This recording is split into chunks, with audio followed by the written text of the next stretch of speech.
بسم اللہ الرحمن الرحیم۔ باب نمبر 33، حسرت۔ یہ بات یاد دلاؤں کہ میں اپنے دوستوں کی شہادت کے بعد مشرقی سرحد پر روانہ ہو گیا۔ ایک عرصے تک فرائض انجام دیتا رہا، لیکن وہاں بھی مجھے شہادت نصیب نہیں ہوئی۔ ایک دن میں نے 2 پاسداران کو دیکھا جو ہمارے بیس کیمپ میں آئے ہوئے تھے۔ ان کو دیکھتے ہی میری کیفیت بدل گئی۔ ان دونوں کو بھی میں نے شہداء کے ساتھ دیکھا تھا، جو کٹے ہوئے سروں کے ساتھ بغیر حساب و کتاب کے جنت میں داخل ہو رہے تھے۔ میں نے اپنے اطمینان کے لیے ان سے پوچھا، کیا آپ دونوں کا نام محمد ہے؟ ان کا جواب ہاں میں تھا۔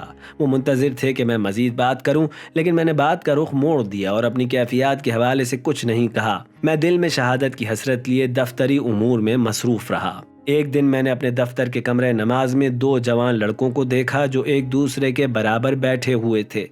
میں نے انہیں سلام کیا۔ ان کے چہرے کچھ جانے پہچانے سے تھے۔ میں نے ایک جوان سے کہا کہ آپ کا چہرہ مانوس سا لگ رہا ہے، لیکن یاد نہیں آ رہا کہ آپ کو کہاں دیکھا ہے۔ کیا میں آپ کا نام جان سکتا ہوں؟ جوان نے جب اپنا نام بتایا تو میرے چہرے کا رنگ اڑ گیا اور مجھے آپریشن تھیٹر کا منظر یاد آ گیا۔ میں نے بلا توقف دوسرے جوان سے کہا، آپ کا نام یقیناً حسین آغا ہے، درست ہے؟ اس نے کہا، آپ ٹھیک کہہ رہے ہیں۔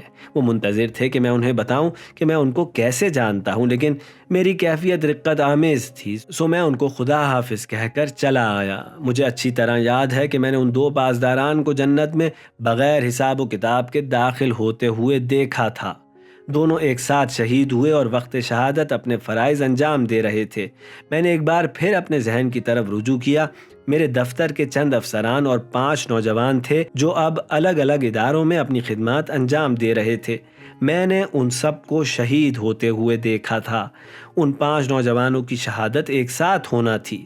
اپنے ادارے سے باہر کے چند لوگوں کو بھی میں نے دیکھا جو کہ شہید تھے۔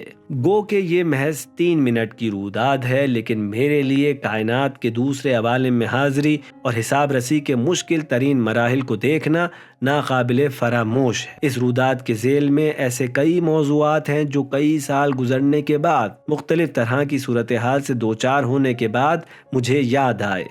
چند دن پہلے کی بات ہے، میری روداد کا پہلا ایڈیشن شائع ہو چکا تھا۔ تہران سے کوئی ذمہ دار معائنے کی غرض سے آیا۔ جو ہی میرے کمرے میں داخل ہوا، مجھے سلام کیا اور قریب آ کر مجھ سے ملا۔ اس نے مجھے میرے نام سے پکارا اور خیریت دریافت کی، لیکن میں اسے پہچان نہ سکا۔ لیکن پھر بھی میں نے جواباً کہا، الحمدللہ۔ وہ میری کیفیت بھانپ گیا۔ اس نے مجھے یاد دلایا کہ 10 سال قبل ہم کسی دفتر میں مختصر وقت کے لیے ایک ساتھ کام کر چکے ہیں۔ پھر اس نے کہا، میں نے کتاب 3 منٹ قیامت میں پڑھی ہے۔ میں پڑھتے ہی سمجھ گیا کہ یہ آپ کی روداد ہے، ایسا ہی ہے نا؟ میں نے کہا، ہاں ایسا ہی ہے۔ پھر کچھ دیر بعد اس نے کہا کہ ان کے ایک رشتہ دار اس کتاب کے مطالعے کے بعد بہت بدل گئے ہیں اور لاکھوں کی رقم انہوں نے رد مظالم، حق الناس اور بیت المال کی مدد میں لوٹا دی ہے۔ معمول کی گفتگو کے بعد وہ شخص واپس چلا گیا اور میں یہ سوچتا رہا کہ میں نے اسے کہاں دیکھا ہے۔